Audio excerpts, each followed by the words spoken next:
Welcome everyone. In this video, we will learn about schedulers.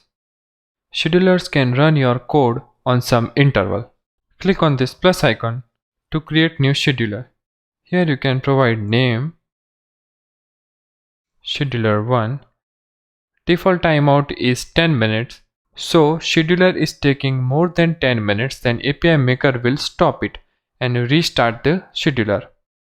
And let's say if your scheduler needs more time than 10 minutes, then you can provide that value in minutes in this box. Here we can provide code, and here we can provide different intervals. Let's say the schedulers we will run on every 5 seconds on this time zone, and this interval is active. We can also provide our custom intervals. Here in interval we need 6 characters, first for second, minutes, hours, days of month, and like this. Let's save it.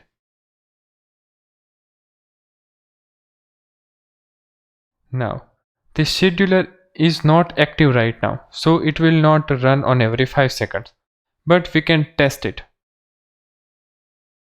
Once our code is proper and fine and working, then we'll make the scheduler active.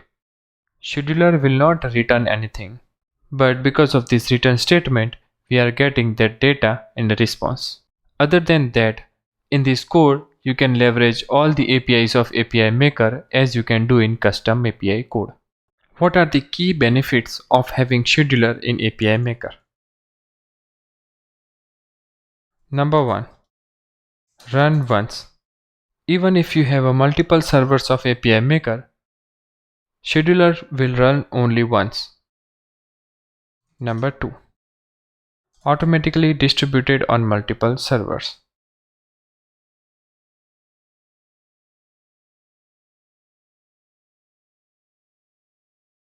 So when you have a multiple servers of API Maker, schedulers will be distributed automatically on different servers.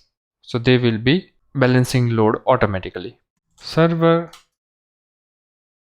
shutdown safe.